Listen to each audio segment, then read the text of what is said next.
The first segment of the news is brought to you by KFC. An opposition senator's stint has ended. Good evening, everyone. I'm Akush Lapinda with your JCN News. It's wonderful having you with us. Only 14 months after being sworn in as a member of the upper chamber, John Boswick II has been given the boot, leaving the Free National Movement to again find a replacement. In this report, Nico Scavala tells us what led to the Free National Movement leader's decision and if he sees any chance of Boswick making a return to frontline politics. In a letter written to Governor General Sir Arthur Folkes, dated Tuesday, May 20th, FNM leader Dr. Hubert Minnis requested that John Boswick's senatorial post be revoked immediately. This after the 42-year-old was arraigned in a magistrate's court this past Monday on an ammunition possession charge. Boswick, who pleaded not guilty, was released on $9,000 bail with one surety. He was also ordered to report to the Central Police Station every Monday on or before 6 p.m. Dr. Minnis on Wednesday told our news team his decision to revoke Boswick's senatorial appointment isn't personal, but one made in the best interest of the Bahamas. But there are decisions you make that are beyond family. You must make decisions that are in the best interest of the country and decisions that will be landmark moving forward, that future generations can look at and judge for themselves whether that was the right decision and judge for themselves why such a decision had to be made. Now, while this may seem sudden, Dr. Minnis said Boswick was first given the opportunity to resign, but didn't. I would have asked Senator Boswick, whom I love very much, to resign. After he had not resigned, I, as leader of the opposition, would have had no choice but to subsequently revoke his senatorial position. That decision I made and subsequently informed the Governor General yesterday and followed it with a letter. That's the position that I had to take. However, the FNM leader didn't rule out a possible return for the ousted senator. This does not mean the end of Senator Boswick. Once that trial is finished, and I have no doubt that he will win. And once that's completed, he will assume positions within this organization, and he will add his assistance and his futuristic ideas to not only the FNM, but also to the country at large. Dr. Minnis hasn't yet revealed who will replace Boswick in the upper chamber. Nico Scavala, JCN News. Well, John Boswick has since issued a response to his party's decision. A brief statement signed by his father, attorney J. Henry Boswick, QC, noted that on the morning of his client's arraignment, Boswick had resignation letters prepared. However, on the advice of an independent counsel and other senior advisors, he did not tender his resignation, as it was felt that doing so could have the appearance of admitting guilt when he pleaded not guilty. The letter went on to point out that despite the legal decision he was advised to make, he respects the office of a parliamentarian and realizes that the FNM leader and the party must do what they have to do, and thanks them and all well-wishers for their support and continued prayers. Boswick also thanked the leader of the opposition for his appointment last year. Well, the story has made front-page news virtually all week, and talk shows and even water-cooler discussions are buzzing about a possible privacy breach where it's been alleged that the United States government is spying on the Bahamas via tapping cell phone calls. Well, the conversation that everyone was waiting to happen, that's between the Bahamas and U.S. governments, have begun. Ianthea Smith has more on the story. It's been a hot-button issue all week, and many Bahamians are now demanding answers, clarification, and insight as to whether or not the United States government is in fact tapping and recording cellular phone calls in the Bahamas. In the House of Assembly this morning, Deputy Prime Minister Philip Brave Davis announced that the government is well on its way to getting to the bottom of this issue, and adds that government officials have already held a first round of talks with U.S. dignitaries demanding answers. I now confirm that the meeting did take place. From our side was the Permanent Secretary of the Ministry of Foreign Affairs, the Ambassador for the Bahamas to Washington, and the Deputy Chief of Mission. The U.S. side was represented by a Deputy Assistant Secretary of State. There was an exchange of views. The Bahamas side sought a full and frank explanation of the allegations. The U.S. side undertook to respond. We agreed to await for that response. It all came to a boil when an online article was published earlier this week, citing former U.S. National Security Agency contractor turned whistleblower Edward Snowden as the source of the information.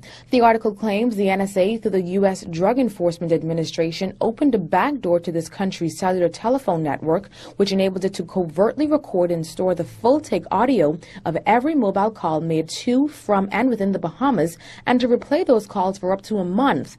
During a press conference Tuesday, Foreign Affairs Minister Fred Mitchell said the behavior described, if true, would be clearly illegal and on the face of it an abuse of powers. He says it also represents a great moral failing on the part of its perpetrators, in addition to illegality which challenges the founding principles of the rule of law. All that in addition to it simply being an invasion of privacy.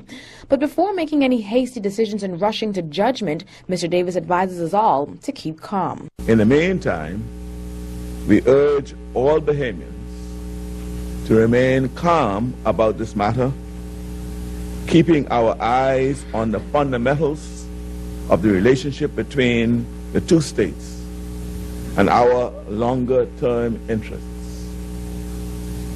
This does not, however, derogate from the principles of the rule of law and the respect for the right to privacy. If it turns out that the U.S. has for years been eavesdropping on our calls, though, the Deputy Prime Minister says it might just be the case that the former administration is also in some way culpable. Given the comments of the opposition with regard to this matter, I would invite them at this stage to search their own files about the history of this matter. He adds that the government will, of course, keep the public fully informed on this matter and noted that a second meeting with U.S. officials was to be held earlier this morning.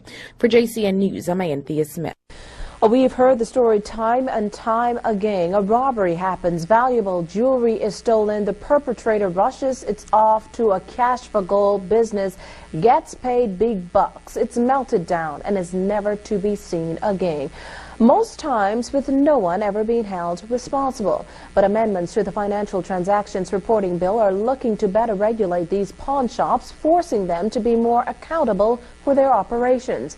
Debate kicked off in the House of Assembly Wednesday with State Minister of Legal Affairs Damian Gomez noting that the bill has been amended 7 times up to 2008 and again in 2011 and now again to include previous metals like gold and silver and precious stones like diamonds, rubies and emeralds. Essentially, what our country is confronted with is an unregulated pawn shop type activity which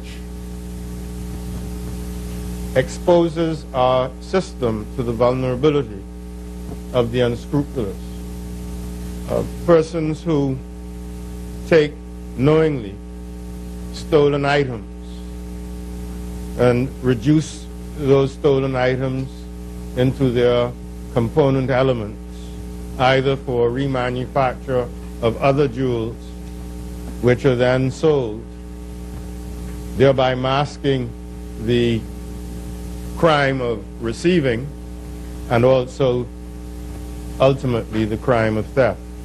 Minister Gomez says it's the government's hope that the implementation and application of these amendments would protect the public more fully from this vexing issue. Seconding the bill was Financial Services Minister Ryan Pinder, who says ensuring these cash for gold operators comply with the anti-money laundering requirements and standards ultimately keeps the Bahamas compliant with international best practices.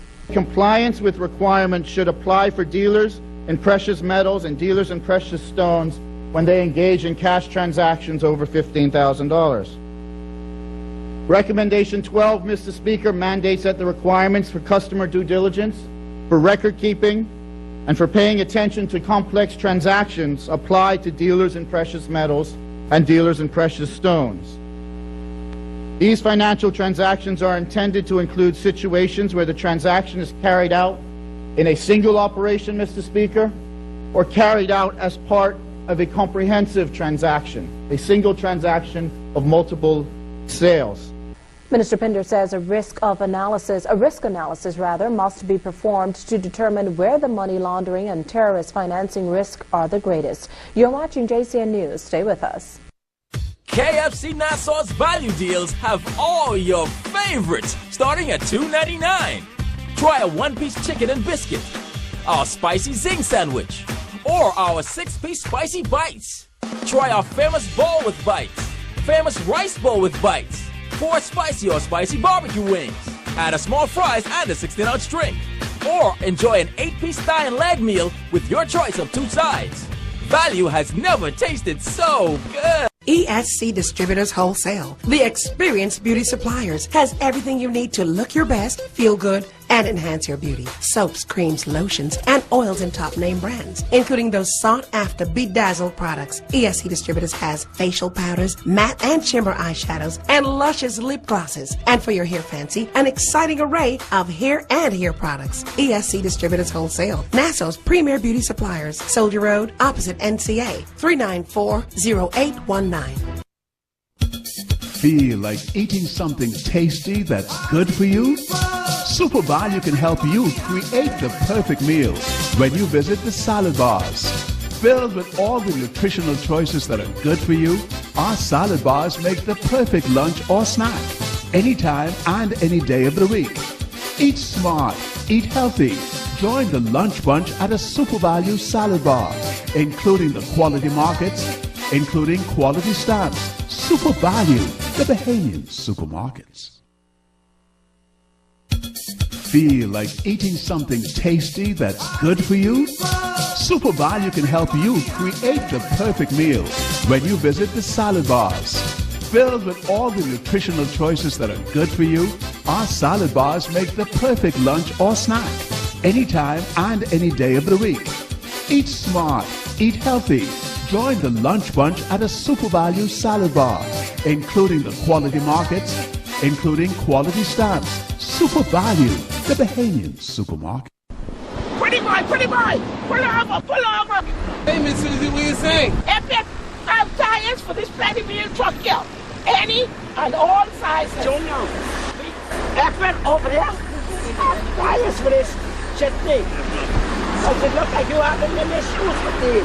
Epic Fire Trail is open 7 days a week, 7 a.m. to 7 p.m., Monday through Saturday, and Sunday, 8 a.m. to 4 p.m.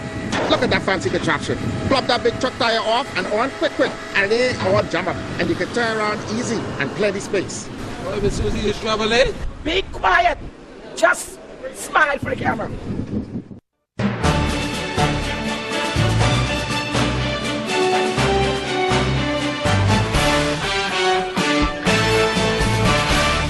Police reporting another homicide after a man's bullet-riddled body was found in a bathroom at a local park in the Mermaid Boulevard area just off Kamika Road shortly after 1 this morning. EMS personnel pronounced the man dead at the scene. Police are appealing to anyone who may have any information regarding this matter to help them out. Meantime, police in Eleuthera are making another drug bust. According to reports, it was shortly after 3 a.m. today that intelligence-led officers searched a Daewoo truck in the Banana Beach area occupied by 2 men and found a quantity of marijuana. The 2 men, ages 19 and 18, were taken into custody and are expected to appear in court later this week to be formally charged. The backlash over the proposal to up the salaries and benefits of parliamentarians continues, with another union leader now speaking out. Greg Smith reports. The Bahamas Customs, Immigration and Allied Workers Union stance on the proposed salary increase for parliamentarians is similar to that expressed by others. There's really no problem in moving ahead with this as long as unionists receive a salary bump as well. It is equally important that we appreciate the fact that we do go to the same food stores and we do have the same bills, and that while they're seeking to get a $12,000 a year increase or $1,000 a month increase, the workers in this country, in light of national insurance increases, in light of the potential for that, and even the expressed concerns that there's going to be a further increase in national insurance because of its insolvency, are also feel we need a reasonable increase to offset those things. So the average customs and immigration officer don't make $28,000, but they're asking for an increase, and that goes for the entire public service. Apart from increasing the wages of parliamentarians, a 7-page interim report compiled by a select House committee also recommended that constituency allowances be hiked to $2,500. The parliamentarian's insurance covers his or her spouse and continue after parliamentary service is ended. Mr. Smith said his union has no objection to this proposal as long as, well, you guessed it, the same is done for the public service. We in the public service, and certainly the police and the defense and prison and all the others, these individuals work for a period and it discontinues, the medical discontinues when their career ends. So you're asking if parliamentarians are saying they want to do this for their families after they would have served one term, then we ask for the same thing. We think it's a good idea if that's what they want to do, and it certainly should be extended to us as well. If you want to give somebody who served for 5 years medical for life for their families, then what are you saying about the people who've given 20, 30 years who when their tenure's finished? You just discard them as unimportant? Or are you saying your families are more important than the small man? The government has not said when or if the salary increases or other proposed recommendations will be granted. Reporting for JCN News, I'm Greg Smith. Foreign Affairs and Immigration Minister Fred Mitchell says his 2-week trip to the Middle East was a success. The trip capped off a year's worth of traveling the minister has engaged in as a means of drumming up investment for the country. The Bahamas, he says, has forged relationships with 2 countries, namely Qatar and the United Emirates, which is expected to significantly assist with the development of business and investment in the Bahamas.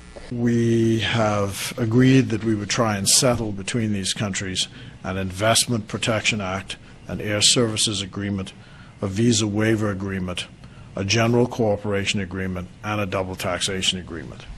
There's a lot of work to be done if this is to be settled before the General Assembly at the United Nations in September. Our presence in consular or diplomatic form may be necessary to support what we plan to do. Mr. Mitchell further explained that the Bahamas has offered these countries sound investments for their sovereign wealth funds, cooperation in tourism, and investments in private sector projects, including attracting high net worth individuals to bank here. Countries in the Middle East are surplus capital countries, as is China. The Bahamas and CARICOM have a capital deficit. We can make this deficit up to aid our development, either by soliciting donations or by seeking to attract investment. The Bahamas has chosen the latter. We have forged new relationships with 2 countries that will assist significantly in the development of business and investment in this country. Joining the Foreign Affairs Minister on his trip to Qatar were Minister for Grand Bahama, Dr. Michael Darville, and Grand Bahama Port Authority President Ian Roll, who were both able to make extensive presentations to the Qatar Investment Authority. Well, it's named in his honor, and on Tuesday, former Governor General Arthur D. Hanna, accompanied by Prime Minister Perry Christie and several cabinet ministers, toured the new HMBS Arthur Hanna. It's one of 9 RBDF vessels purchased from a Holland-based company meant to assist with better surveillance of Bahamian waters. Minister of National Security, Bernard Nottage. We took this opportunity today to introduce a new vessel to my cabinet colleagues, and we were honored to be accompanied by the former Governor General, Mr. Arthur D. Hanna, who, as all of you will know, is an accomplished sailor, boatman. And he proved that to us with the questions that he put to Commander Wims, who I must say performed to the expectation that I have of the officers of the Defense Force. The $15 million vessel is equipped with the latest technological advancements. It sailed into the capital on Monday after a 20-day trek from Holland. The government invested $232 million for the new fleet. It's all part of the government's Sandy Bottom project, which seeks to acquire more ships and refurbish the bases at Coral Harbor, Gunpoint, Ragged Island, and Matthewtown, Inagua. Arthur Hanna is expected to offer remarks during the commissioning of the new vessel on June 12th. Our final story is up next.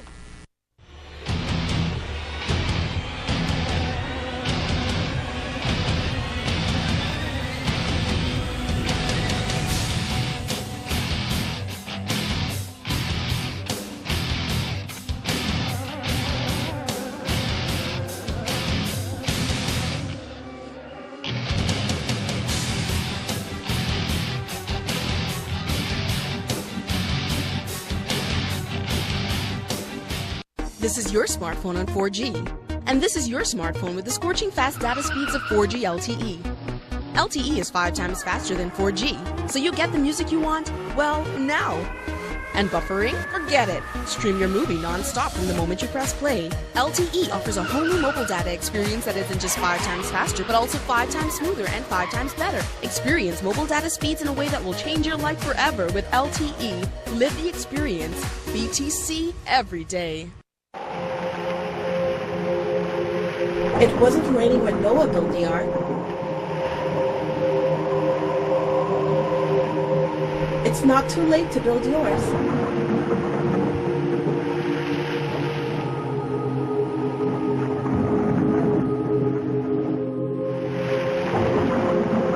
Weather the storm with fidelity.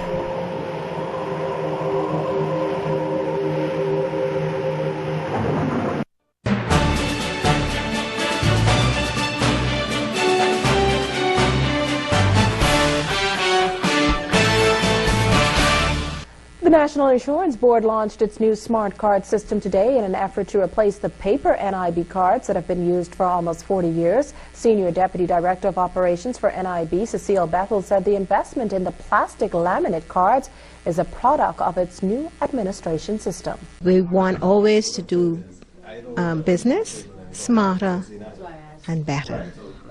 And so what better way than to introduce the new card? I mean, people always lose the paper card.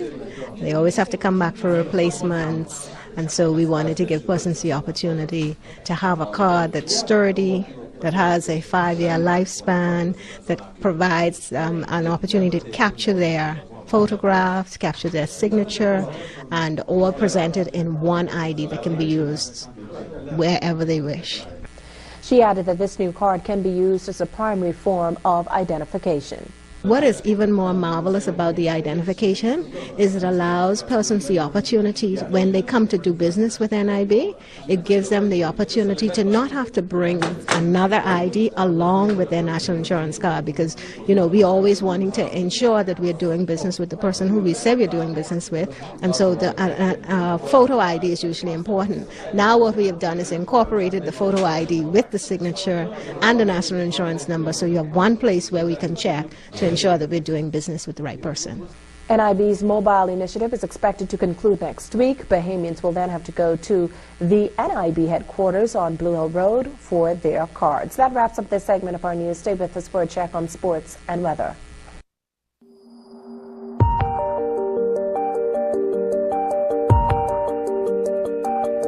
If you could see the inside of your engine running on Shell Helix Ultra, you'd see how active cleansing technology really works.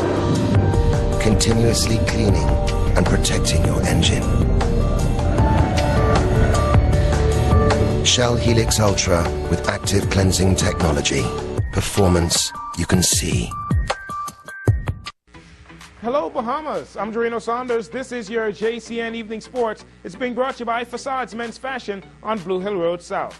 The IAAF World Relay is just 3 days away, and athletes from countries around the world continue to pour into our beautiful, lovely Bahama land as they get ready for competition on Saturday and Sunday evening. The big news, though, from Team Bahamas on Wednesday, the fact that rising star Shawnee Miller will not be competing after a hamstring injury flared up during practice this week. The injury explains why Miller was only named to the women's 4x200 and not the 4x4 relay team like we pointed out earlier in the week. Apparently, Shawnee's coach and physical trainers, they've been working on the injury, trying to get her ready for competition, but they say she's about a week away from being able to compete fully and without further injuring herself. So there will be no Shawnee Miller for Team Bahamas. The women remaining on the 4x200 relay team for the Bahamas, Shaniqua Q. Ferguson, Antonique Strawn, Rashan Brown, Nivea Smith, and Taylor Carter. The women's 4x200 meter heats will be the very first event to start competition on day 2 on Sunday at 5:30 p.m. From cycling, this past weekend, the New Providence Cycling Association held their 19.7 miles time trial on the western end of New Providence. Liam Holowesco came out on top, finishing the 19.7 miles in 48 minutes, 15 seconds. Jay Major was second, 48 minutes, 24 seconds. Kelly Cramp third, 48 minutes and 40 seconds. On the women's side, Sarah Kennedy was the winner, followed by Anthony Simmons. The junior boys title went to Felix Neely. He was followed second by Mookie Roll. This coming Sunday, May 25th, they'll start it early in the morning, 7:25 a.m. start, so they won't interfere with the IAAF World Relays. The New Providence Cycling Association will cover a 56-mile road race starting and finishing at the Caves on West Bay Street. Over in Grand Bahama, for those of you that have been wondering, yes, the 8th Grand Bahama Road Cycling Championships, it's still on. Plans are in the works to stage that on Saturday, June 28th. The event will have 3 categories ranging in lengths from 37 miles in Category 3 to 100 miles in Category 1. In the men's division, the reigning champion, Chad Albury from Spanish Wells, he is looking to return to defend his title. Meanwhile, the Grand Bahama High School Soccer Championships are all in the books after play on Tuesday. In the big boys division, Lucayan International beat Tabernacle 2-0 to win the senior boys title, led by MVP Liam Brown. Sunland beat Bishop Michael Eldon for the senior girls title. Lucayan International topping Tabernacle Junior Girls for their division title. And last Friday, Tabernacle Junior Boys, they beat Bishop Michael Eldon 1-0 for the junior boys soccer title over there in Grand Bahama. Meanwhile, the Grand Bahama Arthur Parish Mary Knapp Primary School Soccer League got underway this week. They saw action today. They'll see action again on Thursday. And from the NBA draft selection was revealed on Tuesday night. The Cleveland Cavaliers, they will pick in the number 1 spot for the 3rd time in 4 years. Milwaukee, number 2. Philadelphia 76ers will pick in the 3rd spot. Boston Celtics, they'll pick in the 6th spot. And the Los Angeles Lakers will pick 7th overall in this year's NBA draft. Tonight in the NBA, the San Antonio Spurs and the Oklahoma City Thunder will play Game 2 of their Western Conference Finals at 9 p.m., and that will be on TNT. The Spurs lead that series 1-0. On Tuesday night in the NBA, the Miami Heat pulling even with the Indiana Pacers with an 87-83 victory in Game 2. They'll play Game 3 of the Eastern Conference Finals in Miami on Saturday. And that'll do it for your JCN Evening Sports. Once again, sports is being brought to you by Facades Men's Fashion on Blue Hill Road South. The FML Group of Companies, whose owner and the CEO is Craig Flowers, is making waves in many parts of this region as he has received government approval for the establishment of gaming platforms in the Turks and Caicos Islands, Bermuda, and now in Port-au-Prince, Haiti.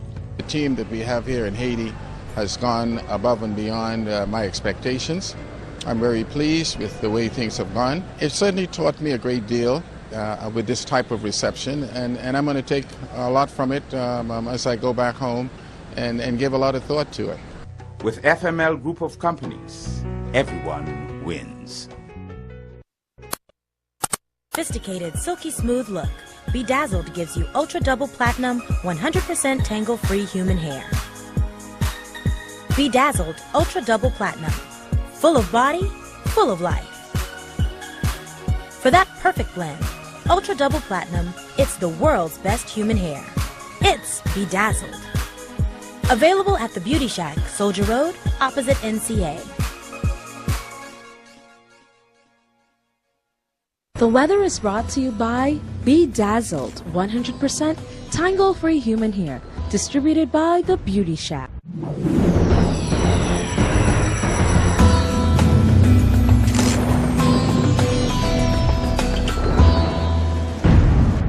Good evening, and this is your JCN Evening Weather. First look at a surface chart, and the surface chart this evening. High pressure to the north of the islands, now sagging towards the south. That means decreasing winds all night time into tomorrow, very light winds over the weekend for the IAAF relays. And so we have also this frontal boundary still stationary across the southeastern islands, still trickling up a couple of cloudy and showers over the southeast Bahamas, Turks and Caicos, and now going to make Warner. And that's going to be stationary over the next couple of days, but beautiful weather over the remainder of the islands. In your satellite loop, you can actually see little clouds, clear skies over the islands, lots of blue skies, lots of sunshine, warm temperature over the islands today, but still in the southeastern islands, we have some cloudiness with a couple of showers. In your marine forecast, those winds tonight, northeast to east, at 10 knots or less, seas less than 3 feet.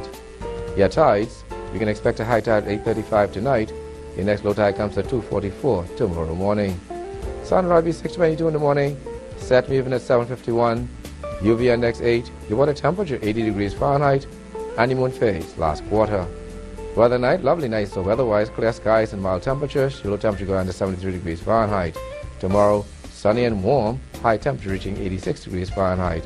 On your Friday weather look, the temperature rising to the upper 80s at daytime, even at a 90-degree mark on Sunday, where the temperature daytime will be in the mid-70s, and just a slight chance, 5% chance of a passing shower by late afternoon. That puts a wrap on your JCN weather. I'm Godfrey Burnside. The weather is brought to you by Bedazzled, 100% tangle-free human hair, distributed by The Beauty Shack. And with that, we end our news this evening. From all of us here at JCN News, have a wonderful and safe evening, everyone.